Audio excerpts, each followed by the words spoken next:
Hi, and welcome to Comedy Recapped. Today we're going to explore 1999's Office Space, a comedy that shows what can go wrong and what can go right when you stop caring about your job and start enjoying the simpler things in life. Watch out, spoilers ahead. We start off by watching Peter fight with the traffic of the morning commute to work, and he literally inches along. Even a man using a walker seems to be moving quicker than he is. He tries to change lanes to ones that seem to be moving, but they come to a standstill as soon as he changes over. He's not the only one dealing with the traffic though. All of his co-workers seem to be dealing with their own versions of misfortune while trying to get to work. Eventually, we see the boss, Bill Lumberg, arrive at work in his Porsche, and Peter soon walks across the yard to go inside. Once Peter gets to his cubicle, he immediately grabs a report and sits down to start his daily grind. Soon, Bill shows up and starts talking to Peter about some duties he's neglected to perform. Once Bill leaves, Peter talks to Milton about turning down his radio in the cubicle next to his, but it turns out to be more of an issue than it's worth. Just when things seem like they could not get worse, Peter gets a call about the same memo that Bill and another associate gave him a little while ago. Elsewhere in the office, Samir and Michael are having troubles of their own. But Michael's biggest issue seems to be the fact that his full name is Michael Bolton. Peter comes over to see if they want a break, and they head to the local restaurant. While they drink their coffee, Peter starts to wonder if he can see himself still working this miserable job when he's 50. But soon, he's distracted by another waitress, Joanna. The guys try to get him to talk to her, but Peter tells him that he's still trying to work things out with his girlfriend. He can't help but feel like she's cheating on him, but he's not going to be the one to mess things up. When they get back to the office, Tom comes running across the parking lot holding a memo, and they find out that the company is downsizing. He starts to wonder why they're still dealing with all of this trouble. But the one piece of conversation that sticks with Peter is how one great idea would be the great break. They sit there and start to dream about what they would do with $1 million. But at the end of the day, Peter goes back to his apartment and just sits to watch TV. From the other apartment, Lawrence comes over to show Peter a sultry scene that looks like his girlfriend, and he ends up making himself at home.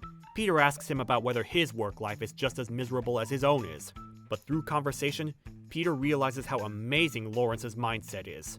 He eventually asks Lawrence what he would do with $1 million, and he finds out that he would just do 2 women at one time. When Peter tells him his plan, he says that he would simply want to do nothing. The next day at the office, Bill introduces Bob, who is there to help him as a consultant. That's another way of saying that he's the one that will be making the downsizing cuts. Peter gets back to work, but when he finds Bill roaming the office, he tries to hide until he finishes a task on his computer. Bill slowly makes his way around the office, but Peter's computer is slower. Just in the nick of time, Peter finishes his task, but Bill shows up to tell him that he needs him on the weekend. Later, Peter heads to hypnotherapy for him and his girlfriend. He tries to explain that his job is a lot of what makes him miserable in life and relationships. He tries to see what the therapist can really do for him, but in the process of a deep hypnosis, his therapist ends up kicking the bucket right on the spot, leaving Peter in a permanently relaxed trance. The next morning, Peter wakes up refreshed and peacefully goes back to sleep. He wakes up as he listens to Bill call and leave messages, but he doesn't get out of bed until there are 17 messages. Soon, his girlfriend Anne calls, and he finds out that she's been cheating on him. To our surprise, he couldn't care less. Come Monday, work goes on as usual, but Peter heads to the restaurant where he decides to talk to the waitress, Joanna. At first, she's a little taken aback, but then she seems intrigued. Back at the office, Bob starts to interview people to find out who's necessary in the office.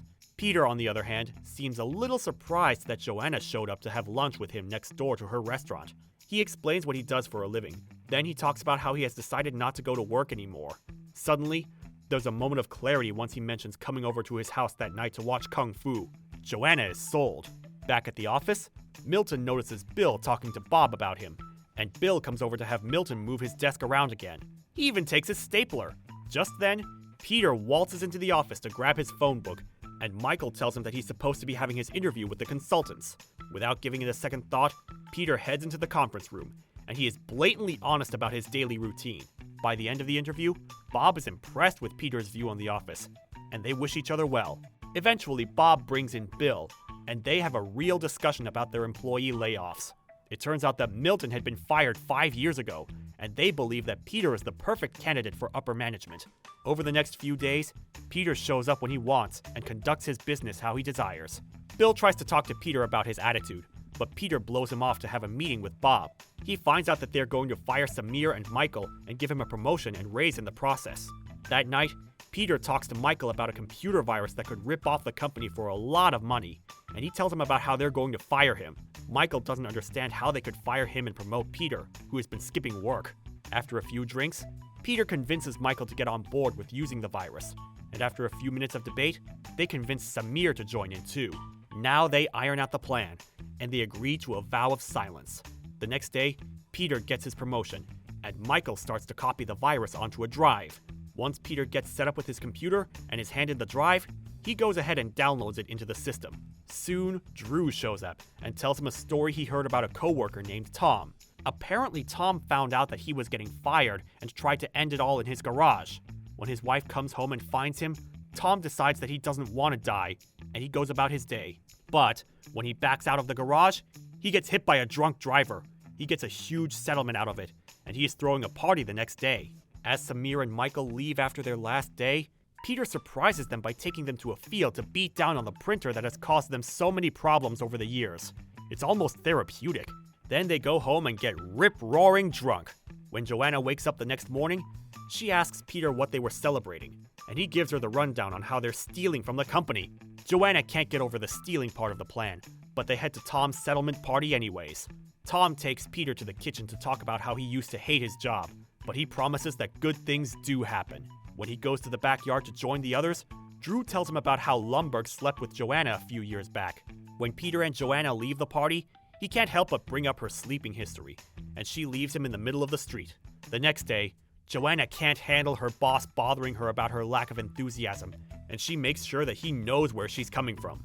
When Peter goes to the ATM to check on the account, he finds that there's way more money than there should be, and he asks Michael what happened. Apparently he put a decimal place in the wrong spot, and now they have to figure out how to get the money back to the company without getting caught. Back at the office, Milton is definitely feeling left out and neglected, and Bill tries to have him do even more remedial tasks, even though Milton isn't getting a paycheck anymore. Suddenly, Bill's assistant comes down and tells Bill that there's a lot of money missing. Back at the apartment, Peter, Michael, and Samir try to figure out how to launder money, and they second-guess everything that they've done. After his friends leave, Peter is left to try and figure things out on his own. After he goes to sleep, he has a dream about what the court proceedings are going to be like, and he wakes up to go wait for Joanna at her new job. He tells her that he's about to go away because he's going to confess to everything, and he wishes that he could find happiness in his life. He decides that his happiness is her, and she forgives him. Later, Peter heads to the office, and he slides an envelope under Bill's office door. The next morning, Milton is trying to talk with Bill, but it turns out that he's not there yet. When the assistant leaves, Milton walks right into Bill's office to get his stapler, and he finds the envelope on the floor. Later, when Peter arrives at the office, he finds that the entire building has gone up in flames, and he notices Milton walking away from the scene of the crime. With the building and all the company's financials up in smoke, it seems the boys have dodged a bullet. After a while, Peter has found a new job in the demolition niche, and Michael and Samir show up to see how he's doing. Apparently, they landed new jobs at a company just like the one they were fired from, but Peter is sure that he doesn't want to go back to that.